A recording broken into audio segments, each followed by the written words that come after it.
Nou vriende, goeiemôre, ons is die Here en dankbaar dat ons andermaal weer kan saam wees rondom sy wonderlike woord. Ons eer die Here dat ons 'n goeie nag se rus kon gehad het, dat ons vars verkoke nie op kon staan. En die gebed van my hart is dat die Here vir ons baie ryklik sal saamseën. Ons eer die Here vir sy woord, geïnspireer deur sy kosbare en wonderlike Heilige Gees, gegee vir ons opbouing, vir ons lering, vir ons teregwysing en selfs 'n weerlegging wanneer ons in sonde val of wanneer ons verkeerde leringe begin aanvaar. Kom ons eer die Here vir die woord en kom ons vra vanmôre, Here, open my oë dat ek kan sien die wonders uit u wet. Nou vriende, vanmôre wil ek 'n bietjie met u begin praat oor die gedagte van my Bybelse resep vir 'n melancholiese temperament of 'n melancholiese persoonlikheid. Ag vriende, u almal weet dat ons tussen mense lewe. No man is an island, soos die spreekwoord sê, en omdat ons tussen mense lewe, is daar hierdie die potensiaal van teleurstelling, dat ons mekaar miskien kan te nakom. Hartseer dinge wat gebeur, woorde, optredes en al die gepaardgaande dinge. En mense met verskillende persoonlikhede tree op verskillende maniere op. En ag nou, u het al gehoor van die verskillende persoonlikhede en ek gaan nie te veel vanmôre daaroor praat nie, maar die flegmaticus is 'n persoon wat sou hierdie goed gebeur sê, ag, weet jy, dis maar die lewe is baie ontspanne. Die Engelsman praat van baie relax en hy gaan aan met sy lewe.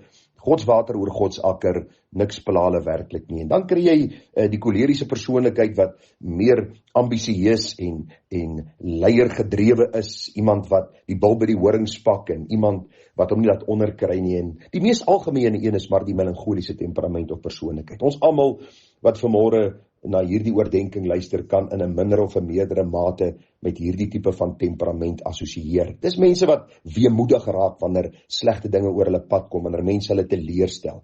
Hulle is baie keer paranoïes in sekere situasies. Hulle is oorsensitief en hulle trek hulle self gou hierdie baadjie aan en kry hulle self jammer in sekere situasies. Dis mense wat hulle gou onttrek van ander mense en sê, nee, ek het nie tyd en plek in my lewe vir hierdie goed en vir hierdie mense nie. Hulle is dikwels oorkrities en depressief en neerslagtig en te neergedruk en soms, vriende, sien hulle glad nie die silwerlyn by die donker wolk nie. En as jy vir hulle sê, man luister, daar is lig aan die einde van die tonnel, dan sê hulle vir jou, ek hoop nie is die trein wat van vooraf kom nie. En ek praat juist met u vanmôre hieroor, omdat my persoonlikheid in 'n groot mate so was en baie keer nog so is, en ek die Here se wysheid daagliks nodig het om my te leer en te lei op hierdie weg wat ek saam met die Here wandel. Nou vriende, vir baie jare lank het ek geweldig gelei aan hierdie melancholiese temperament, aan sekere van hierdie eienskappe wat ek u genoem het. My onttrek van mense op 'n stadium op kweekskool het hulle my die bynaam gegee, ou kluisenaar, want ek het klas toe gegaan, huis toe gegaan, bid hier toe gegaan, huis toe gegaan. Ek wou nie graag te veel met mense meng nie, want mense stel te leer, en jy hoor by predikante daai tyd in die bediening hoe mense hulle teleurgestel het en hoe hulle eintlik hulle self onttrek van die gemeente. En ek het besef dat ek nodig het om te deel met my temperament, alvorens die Here my kan gebruik in sy diens. My eerste gemeente aangekom, geweldige, wonderlike tye beleef, maar ook hartseer tye, mense van wie jy die minste verwag, wat jou die meeste seer gemaak het. Mense wat jy vertrou het met jou lewe, vertrou het met jou bediening, saam met hulle gewerk het, skouer aan skouer, en dan eendag wanneer daar iets gebeur, of jy 'n sonde moet aanspreek, dan draai hulle teen jou, hulle word jou vyand, hulle rig die vesiere na jou toe, om jou te probeer uithaal. En dan het ek in hierdie gat van weemoedigheid, depressie, swartgalligheid verval, en gesê, Here, waarom en hoekom? En ons dink maar aan 'n man met die naam van Elia, wat presies dieselfde ervaar het. En vriende, en oor die jare, want jy sien in elke gemeente wat ons kom, met mense met wie jy in aanraking kom, is daar maar goeie tye en daar is teleurstellende tye. En die hartseer vandag is, as mense met jou of vir jou kwaad raak as predikant, probeer hulle ander mense beïnvloed. Het sy via die sosiale media of die telefoon, of hulle poog op een of ander manier om jou naam sleg te maak. En ek moes vir die Here gevra het oor die jare, Here, leer my om hierdie persoonlikheid van my te gebruik in u diens en tot u eer. En dis waarom ek vanmôre met u praat oor my Bybelse resep vir 'n melancholiese temperament. Vir 'n temperament wat gou weemoedig raak en paranoïes raak en baie keer oorsensitief is en jouself baie keer probeer onttrek van mense en oorkrities raak. En vriende, die eerste gedagte, en ek het dit neergeskryf, en dit is goed dat ek vir myself preek. Die Heilige Gees herinner my gereeld daaraan, wanneer ek begin in hierdie gat van depressie en van swartgalligheid insak, herinner die Heilige Gees man hierdie waarhede wat ek neergepen het, het ek uit die woord van die Here geleer het, wat die Here tot my siel 'n werklikheid gemaak het oor die jare wat verby is. En die eerste ding, vriende, wat op my lys staan, in die môre as ek opstaan, 99% van die tyd herinner ek my daaraan, dien die Here met blydskap. In die eerste plek is ek op hierdie aarde nie om 'n predikant te wees nie. Ek is nie hier om 'n man vir my vrou te wees nie. Ek is nie hier om 'n pa vir my kinders te wees nie. Ek is nie hier om 'n goeie landsburger te wees nie. Ek is in die eerste plek hier om die Here te dien met blydskap.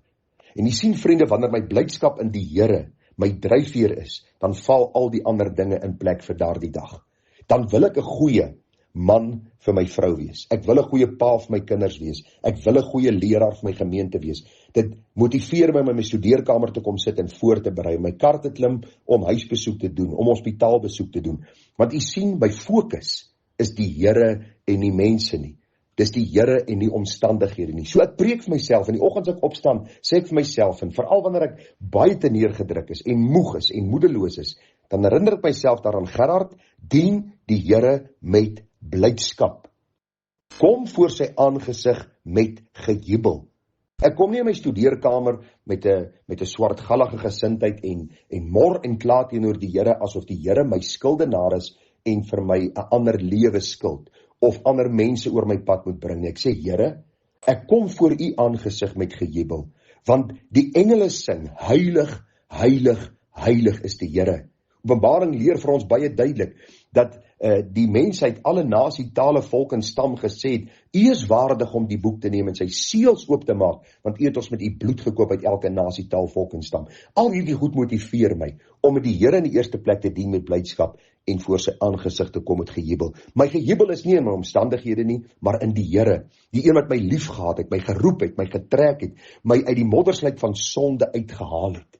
En nou, vriende, dan is die volgende gedagte wat ek neergepen het, ek erken dat die Here God is. Hy het my geskape en ek is die skaap van sy weide. Luister wat ek vir u sê, dis noodsaaklik om jou daagliks daaraan te herinner. Die Here het my gemaak, ek is nie per toeval in Boksburg, in Berea Christen gemeente, besig met hierdie oordenking vanmôre. Daar is nie so iets soos toeval in die kind van God se lewe nie. Erken dat die Here jou gemaak het. Hy het jou geplaas op die bepaalde plek vir hierdie bepaalde tydstip in jou lewe om vir hom 'n getuie te wees. En vriende, as die Here deur sy gees jou gereeld herinner daaraan, dan kan jy jou lig laat skyn. Dan kan jy 'n verskil maak waar die Here jou geplaas het. Dan kan jy uit hierdie gat van depressie opstaan. Dan kan jy in hierdie donker tye in jou lewe sê, maar ek gaan dit tegemoet in die naam van die Here wat hemel en aarde geskaap het. Vriende, is wonderlik om te sien. Hy het ons geskape, ons is die skape van sy weide. Nou gaan môre 'n bietjie aangaan. Ek het nog 'n hele klompie gedagtes.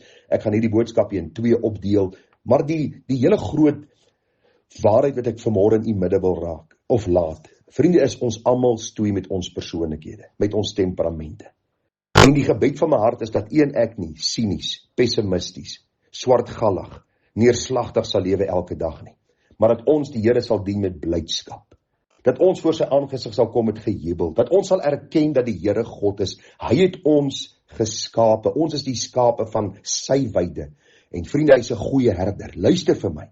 Hy is 'n goeie herder. Hy lei ons na waters waar rus is. En wat ook al jou situasie vanmôre is, hy het 'n bepaalde doel daarmee. Hy is daar by jou.